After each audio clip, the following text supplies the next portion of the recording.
Hello everyone, तो कैसे हैं आप सब लोग। तो आज की वीडियो होने वाली है आप लोग के लिए एक और ज्यादा हेल्पफुल वीडियो, बिकॉज आज की वीडियो में I am gonna share with you all my math strategy. So without any further do, let's get into our introduction. Hello everyone, welcome back to my channel. I hope you all are doing good. So today's video is going to be based on all about math strategy. And आज की video मेरे को नहीं पता लंबी होगी या छोटी होगी, बट आज की वीडियो में मैंने वो हर एक चीज कवर अप की है जो कि आपको अपनी गैप स्ट्रैटेजी में फॉलो करनी है। बिकॉज वो गैप डेज काफी ज्यादा होते हैं हमारे मैथ्स के एग्जाम के बीच में, बिकॉज हमारे टाइम पे भी काफी ज्यादा थे। तो हर एक दिन हमें क्या क्या चीजें करनी है वो काफी ज्यादा कंफ्यूजन क्रिएट कर देता है कि हमें एक्चुअली पढ़ना कैसे है मैथ्स को, एंड कितने कितने क्वेश्चन प्रैक्टिस करने हैं एंड कहाँ से क्वेश्चन प्रैक्टिस करने हैं। सो इतने सारे डाउट्स को आज की वीडियो में मैं क्लियर करने वाली हूँ ताकि आप लोगों को कोई भी कंफ्यूजन रहे and you can start with your preparation from the day one.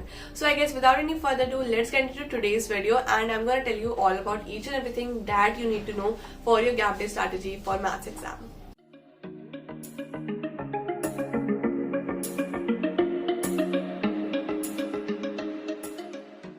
तो गाइज आज की वीडियो हम लोग स्टार्ट करने वाले हैं विद अ क्विक डिस्क्लेमर। तो सबसे पहले गाइज देखो, ये जो वीडियोस मैं बनाती हूँ ना आप लोग के लिए स्ट्रैटेजी वाली, ये बिल्कुल ऐसी नहीं है कि बस ऐसे व्यूज के लिए बना दिया एंड डाल दिया। बिकॉज अगर व्यूज ही चाहिए होते हैं तो मैं छोटी वीडियोस में बना सकती थी, बट जैसे कि जितने भी मैंने स्ट्रैटेजी वीडियो बनाई वो हर एक वीडियो 15 मिनट से ओवर की होती है, मतलब थोड़ी सी लंबी वीडियोस होती है। अब देखो, इन वीडियोस का जो मेरा प्लान है, जो कि मैं अपलोड करती हूँ, मेरा मोटिव है इन चीजों को अपलोड करने का, वो ये है कि आप लोग को हर एक चीज पता चले जो कि मैंने फॉलो की थी, एंड कुछ एक्स्ट्रा चीजें मैं आप लोग को बता पाऊँ जो कि मैंने फॉलो नहीं कर पाई थी, जिसकी वजह से मैंने कुछ ना कुछ मार्क्स काटे हैं। बिकॉज मैं ये तो नहीं कह रही कि मैंने 100% स्कोर किया है, आई हैव स्कोर 96%। इसका मतलब मैंने कुछ ना कुछ मिस्टेक्स जरूर की होंगी। तो मैंने जो जो चीजें फॉलो की थी एंड जो जो मिस्टेक्स मैंने किया है वो सबको मिला के मैं कंबाइंड वीडियो बनाती हूँ ताकि आप लोग के पास हर एक चीज पहुंच सके। बिकॉज अगर मेरे को ऐसा मतलब टोटल पूर्ति करनी होती कि हाँ बस जैसे 6 मिनट 10 मिनट की वीडियो डाल दी, छोटी सी वीडियो डाल दी एंड उसमें बस आपको व्यूज, मतलब मेरे को व्यूज मिल जाएंगे, बट मैं ऐसा कोई भी नहीं करती हूँ। मैं थोड़ी सी लंबी वीडियो बनाती हूँ ताकि थोड़ा सा सारी की सारी चीजें आप लोग के पास कवर्ड हो, एंड अगर मैं वीडियो बना रही हूँ तो उसका कोई ना कोई रिजल्ट आप लोग के एग्जाम में, आपके प्रिपरेशन में दिखे। सो दैट्स व्हाई मेरी वीडियोस थोड़ी सी लंबी होती है। सो आई गेस आप लोग को ये चीज समझ आ गई होगी। And now ending this disclaimer, let's get into our first topic. And guys देखो, ये वाली वीडियोस को प्रिपेयर करने में मेरे को काफी मेहनत लगती है, शूट करना पड़ता है। शूट करने से पहले यहाँ पे मैं आप लोग के पूरी की पूरी पीपीटी जो प्रेजेंटेशन होती है वो बनाती हूँ। लाइक अभी भी मेरे पास पूरी की पूरी प्रेजेंटेशन बना के रखी है मैंने मैथ स्ट्रैटेजी के लिए, ताकि मैं कोई भी पॉइंटर मिस ना कर दूं। बिकॉज अगर मैं कोई भी स्क्रिप्ट के बिना यहाँ पे बैठूंगी तो पक्का ऐसा होगा कि कोई ना कोई चीज मिस हो जाएगी। अब ऐसा नहीं है कि मैंने स्क्रिप्ट पूरी की पूरी बना रखी है, मेरे पास टोटली पॉइंटर्स है कि हर एक पॉइंटर मेरे को आपके साथ शेयर करना है। तो बेसिकली गाइज ये सारी चीजें रहती है जो कि बैकग्राउंड में चलती है हमारी एक स्ट्रैटेजी वीडियो के। सो हाँ ओके गाइस, तो अब हम लोग स्टार्ट करने वाले हैं with the very first topic कि आपको अपनी आंसर शीट को कैसे प्रेजेंट करके आना है। इसमें कुछ ज्यादा पॉइंटर्स नहीं है जो कि आपको ध्यान में रखने हैं, बट कुछ कुछ चीजें होती है। सबसे पहले आपको क्या करना है, जो भी आपको आंसर लिखना है तो आपको ध्यान रखना है कि सबसे पहले आप गिवन जरूर लिखे।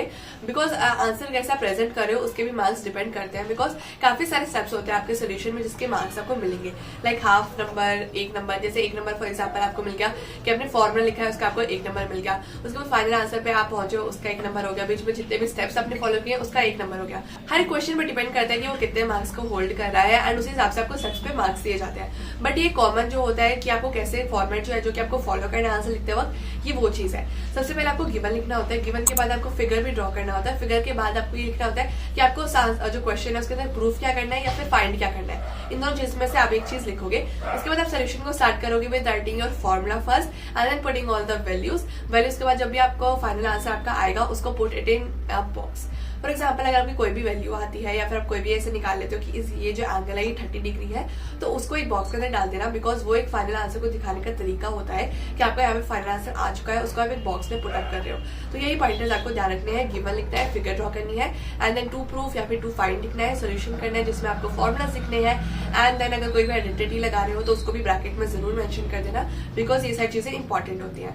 एंड एट दी एंड आके जो भी आपका फाइनल आंसर होगा उसको बॉक्स में लिख देना।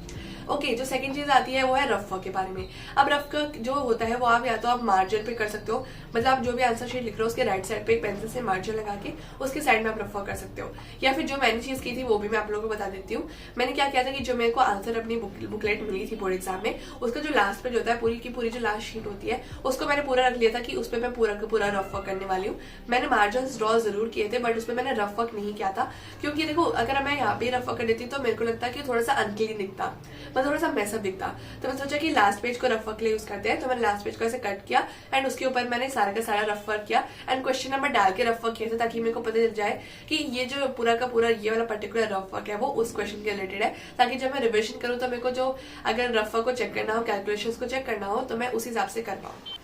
तो थर्ड चीज आती है कि जो आपको एमसीक्यूज है उनको कैसे प्रेजेंट करना है। तो जैसे आपने बाकी एग्जाम्स में प्रेजेंट किया था ना, बिल्कुल सेम वैसे ही प्रेजेंट करना है। ऐसा नहीं होता है कि आपको सॉल्व करके दिखाना पड़ेगा सोल्यूशन को, नहीं, वो आपको अपने रफ वर्क में सॉल्व करना है एंड फिर आपने जो फाइनल आंसर आएगा आपका ऑप्शन के साथ वो आंसर लिख देना एंड दैट्स इट। वहां पे आपको पूरा सोल्यूशन को सॉल्व करके दिखाने के लिए नहीं होती है इन एमसीक्यूज।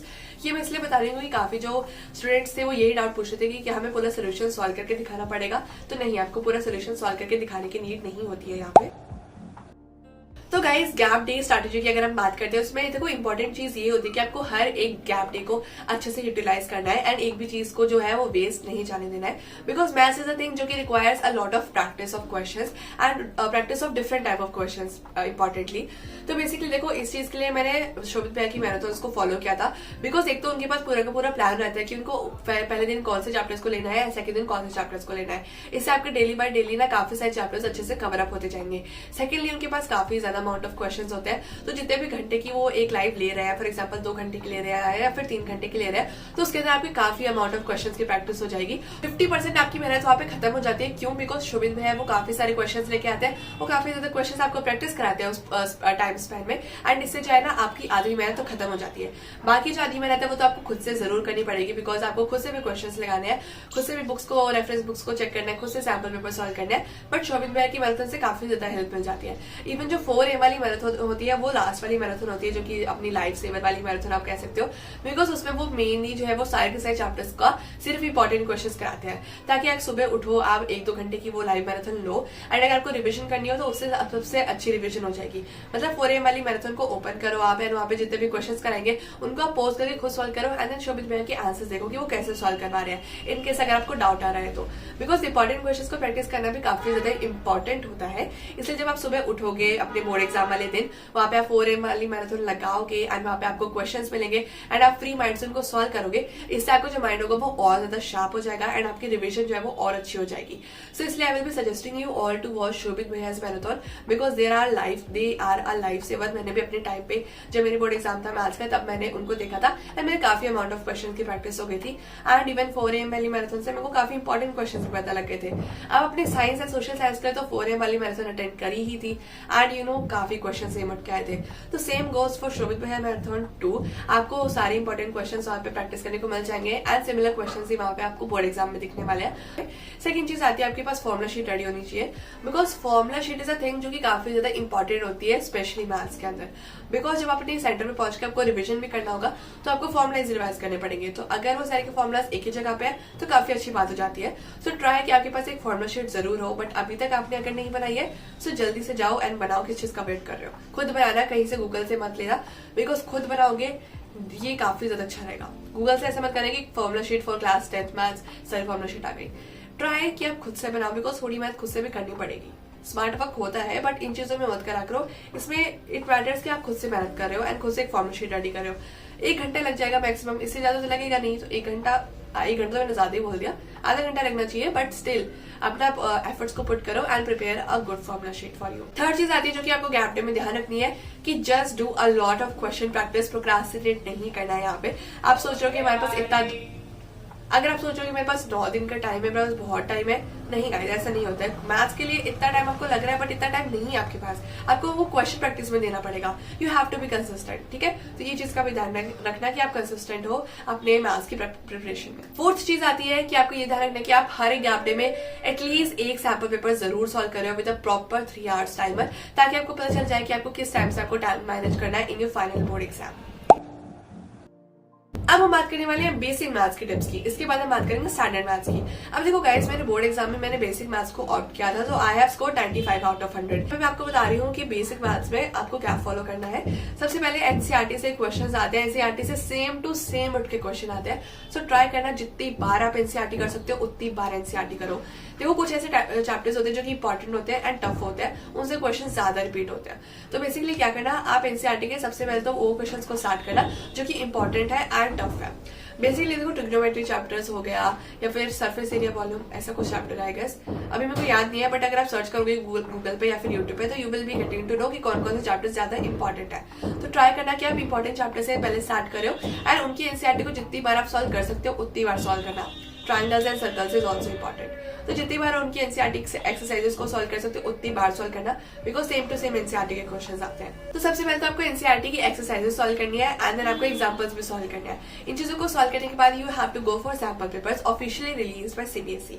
सीबीएसई ने बेसिक मैथ्स वालों के लिए जो भी सैंपल पेपर रिलीज किया होगा वो आपको जाके जो है वो प्रैक्टिस करना है। सेकेंडली आपको फिर प्रैक्टिस करने है अनऑफिशियली रिलीज सैंपल पेपर्स। इसका मतलब है कि जो भी अदर पब्लिशर्स होंगे जैसे एडुकाट हो गया, तो इन्होंने जो भी सैंपल पेपर्स आप लोग के लिए रिलीज किए हैं उनको जाके प्रैक्टिस करना।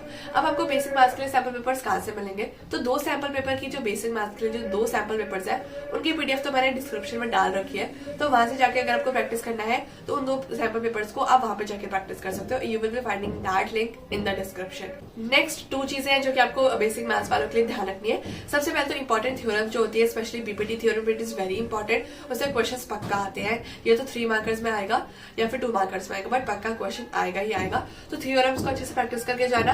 नेक्स्ट देखो बेसिक मैथ्स तो है कि आप लोग कर रहे हो, बेसिक मैथ है तो आपके लिए आपने एनसीईआरटी प्रैक्टिस कर ली, सैंपल पेपर भी सॉल्व कर लिया, but still you need to do some higher order practice. मतलब आपको थोड़ी सी हायर क्वेश्चन की भी प्रैक्टिस करनी पड़ेगी। अब ऐसा तो नहीं है कि आप एंड मोमेंट पे जाके आरएस या फिर आरडी उठा लोगे, वो भी वैसे भी आपके लिए है नहीं, ठीक है। बेसिक मैथ्स के लिए आपको इतनी दूर जाने की जरूरत नहीं होती है, you just need to practice NCERT. But still अगर आपको हायर लेवल के क्वेश्चन प्रैक्टिस करने जो कि मैंने भी किए थे, वो आप जा सकते हो शोभित भैया की मैराथन पे।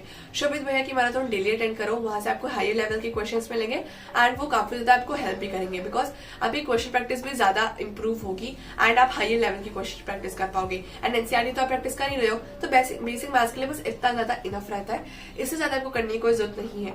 बस इतने ज्यादा क्वेश्चन प्रैक्टिस करो एंड दैट्स इनफ। अब गाइस अब हम लोग बात करते हैं स्टैंडर्ड मैथ्स की। अब देखो मैंने जरूर है कि बोर्ड्स में मैंने बेसिक मैथ्स का पेपर दिया था, बट हमारे स्कूल में जो प्री बोर्ड्स होते हैं वो काफी ज्यादा हाई लेवल के आते हैं and they are really tough. And हमारे स्कूल में ऐसा था कि देखो प्री बोर्ड्स वाले जो बच्चे हैं ना, उनके लिए मैथ्स में कोई भी डिवीजन नहीं होगा। ऐसा नहीं होगा कि बेसिक मैथ्स वाले बेसिक मैथ्स का पेपर दे रहे हैं एंड जो स्टैंडर्ड मैथ्स वाले हैं वो स्टैंडर्ड मैथ्स का पेपर दे रहे हैं। प्री बोर्ड में सबके लिए फिक्स था कि आप सबको सिर्फ स्टैंडर्ड मैथ्स का ही पेपर मिलेगा, बिकॉज अगर देखो अगर बेसिक वाले बच्चे स्टैंडर्ड मैथ्स का पेपर कर पा रहे हैं so it will be easy कि वो हाँ ऑब्वियसली बेसिक मैथ्स का पेपर कर पाएंगे, और स्टैंडर्ड मैथ्स वालों के लिए तो स्टैंडर्ड मैथ्स है ही। तो इसलिए मैंने बोर्ड्स में चाहे मतलब बेसिक मैथ्स का पेपर दिया हो, बट प्री बोर्ड्स जो कि बोर्ड से काफी ज्यादा टफ बनाए थे हमारे स्कूल ने, उसमें मैंने स्टैंडर्ड मैथ्स का पेपर दिया था and in that I scored 90 out of 100, या फिर आप कह सकते हो 70 आउट ऑफ 80, ठीक है। अगर हम प्रैक्टिकल्स जो स्कूल वाले नंबर देते हैं उसको हटाएं तो 70 आउट ऑफ 80 मेरा स्कोर था तीनों ही प्री बोर्ड पे, जो कि इतने ज्यादा हार्ड बनाए जाते हैं। एंड इवन मैंने स्टैंडर्ड मैथ्स का पेपर दिया था प्री बोर्ड्स के अंदर। तो यहाँ पे मैं वही बोल रही हूँ कि अगर आप बोलना चाहते हो कि मैंने बेसिक मैथ्स का पेपर दिया था तो मैं स्टैंडर्ड मैथ्स के लिए कैसे टिप्स बता रही हूँ, तो मैं इसलिए स्टैंडर्ड मैथ्स के लिए टिप बता पा रही हूँ बिकॉज मैंने प्री बोर्ड्स जो कि बोर्ड से मेरे हाई लेवल के थे स्कूल में, उसमें मैंने काफी अच्छा स्कोर कर लिया था। मेरे को पता है काफी कम स्कोर है 70 आउट ऑफ 80, बट स्टिल जो इतने ज्यादा हार्ड थे एंड इवन स्टैंडर्ड मैथ्स जो कि मैं अटेम्प्ट भी नहीं करने वाली थी हमारे बोर्ड एग्जाम में, स्टिल मैंने प्री बोर्ड्स दिए वो भी स्टैंडर्ड मैथ्स के साथ and I was able to score 70 out of 80 and I was among the top students जो कि स्कोर कर रहे थे मैथ्स के अंदर। सो हाँ, यहाँ पे मैं जस्टिफाई कर सकती हूँ कि मैंने कैसे पढ़ाई की होगी स्टैंडर्ड मैथ्स के अकॉर्डिंग।